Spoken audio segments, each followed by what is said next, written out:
with that article. Interesting stuff going on with Cardano. A lot of the things I actually need help on to really clarify what was being said there. So I reached out to a couple of friends and they introduced me to Mark Berger. He is the president of Occam's Association, a nonprofit, which is going to work to help to raise Cardano and all the things we just talked about in that article. So Mark, thanks for coming on. Talk to us and simplify it like we're five. Tell us what is going on and then, just clarify some things. So first off, what is Occam's Razor? Well, thank you for having me. So Occam's Razor is a launchpad for Cardano. It will enable Cardano developers to get the desired funds to start building on Cardano. Sounds good. I can see that. So then we need that foundation. We need that liquidity, right? That's what is going to build on it. I believe that this is kind of like the year for everything to happen. Smart contracts are coming down the pipe.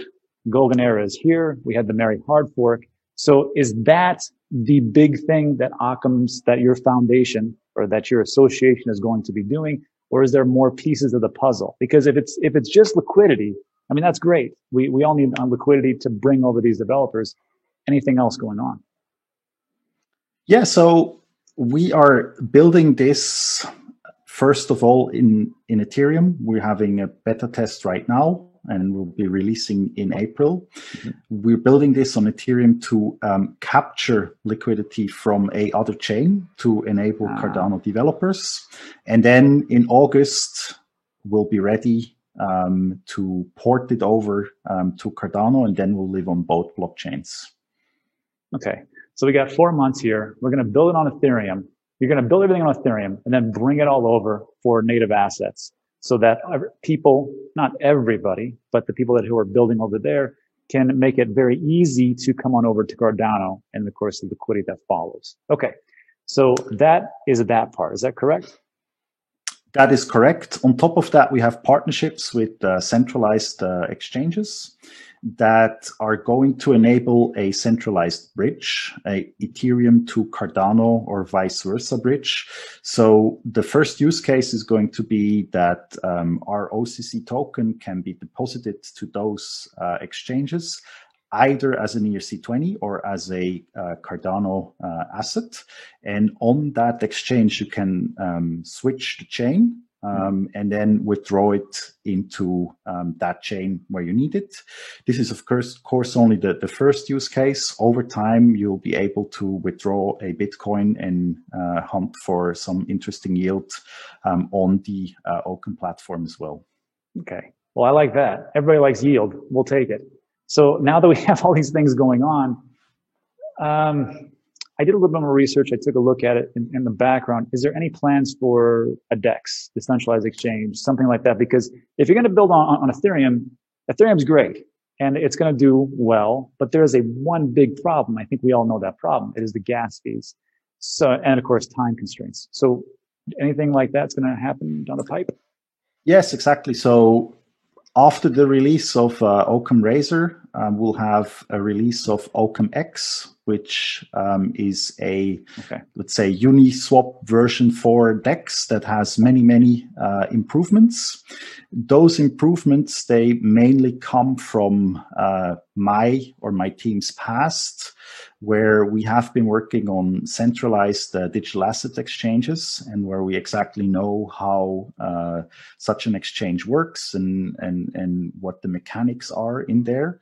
And we sort of analyzed what is out there in DEXs today and are going to fix many of these problems. The same thing here. First, it's going to be live on Ethereum. Right now, we're testing on testnet, and we're confident that we can release the first version in, let's say, 2-3 months from now. And then the same thing as well. We're going to port this over using Plutus in the summer this year to make it happen on Cardano and benefit from all the things that have been happening on Cardano that we can utilize there.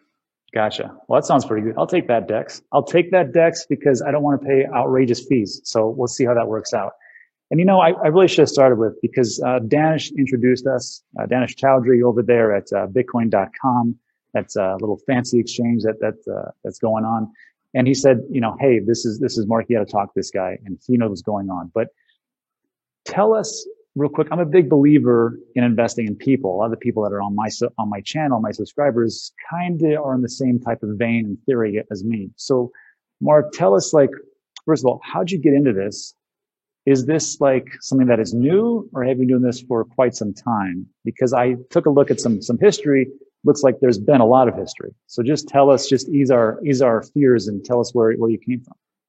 Yeah, so I have around 20 years of experience running startups in the tech environment.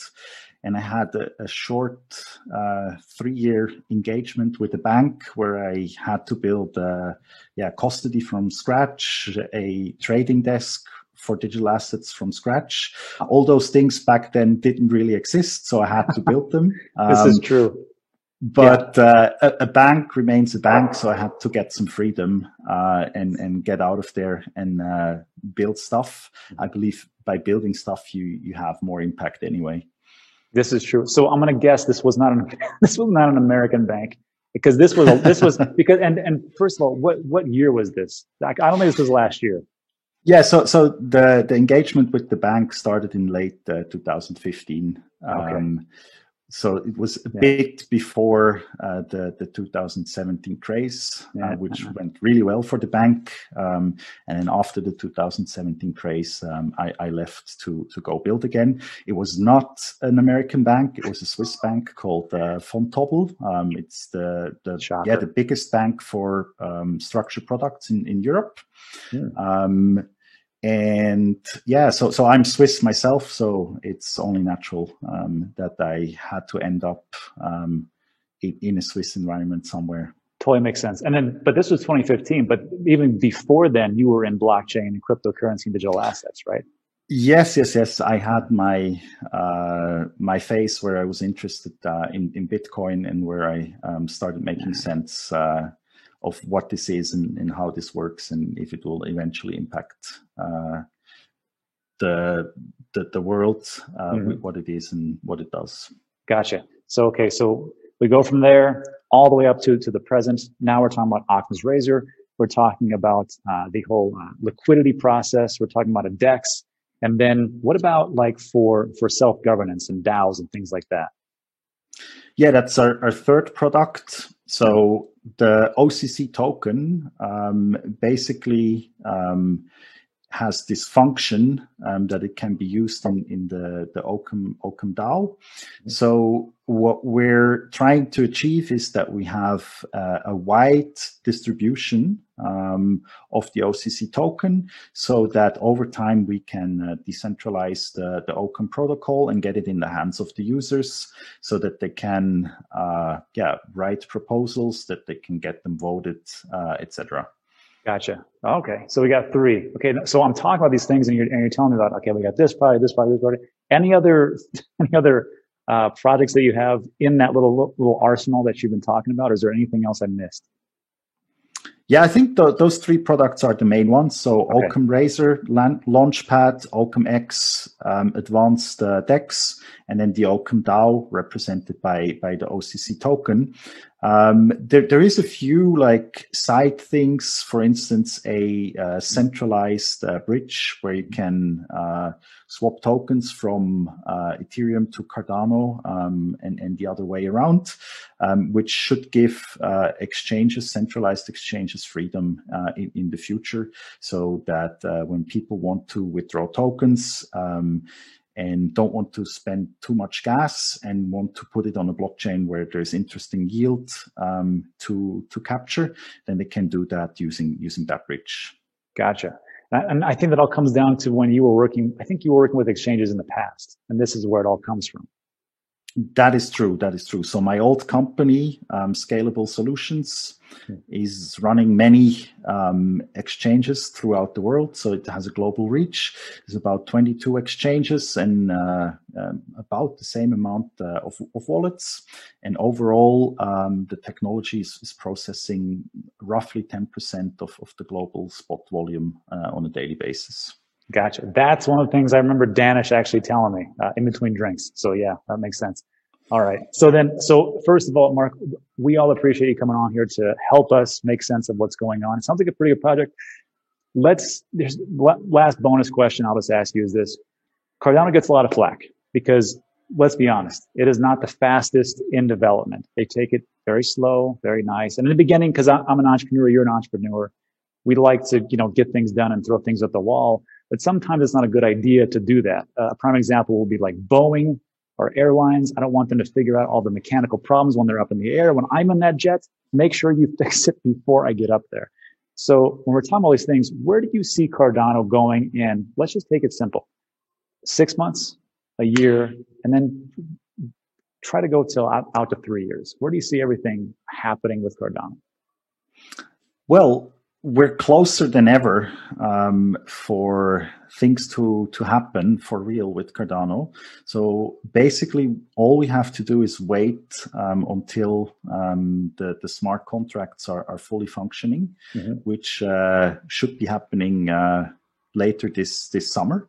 Yeah. And once that happens, it will be a fantastic ecosystem that can prosper into many, many ways. So you mentioned that, plane should be in order before you board and take off.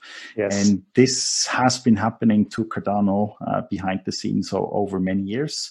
So there has been a lot of thought put into it. It's already today the most decentralized proof of stake blockchain, which has, at least for me, decentralization has a core value. It's going to be super important going forward. Then speed is another thing. Security is the most important factor. And then there is a lot of things they have been putting thought into to be ready for also institutional adoption, which is going to be the game changer over the next year when the real money is going to be on the blockchain. Yeah, we'll see how this all unfolds. I think this, like I've always said, and everybody out there watching, I think 2021 is the year for everything to really take just launch pad off. So we'll see how it all goes. I personally own a lot of different cryptocurrencies. I do not own any tokens with Occam's Razor or anything like that. But Cardano, I'm one of the stake pool operators, so I have a financial interest. Also, I have a financial interest in Ethereum. I don't know which one's going to be great and which one's going to be awesome. I have no idea, but it's looking pretty good for this year. Mark, thanks for coming on. I appreciate it. Any last words before we take off? Well, thanks a lot for having me. And go and check our Twitter or Telegram. There will be frequent news coming out that should get many people excited. Sounds good. I'll put it in the description.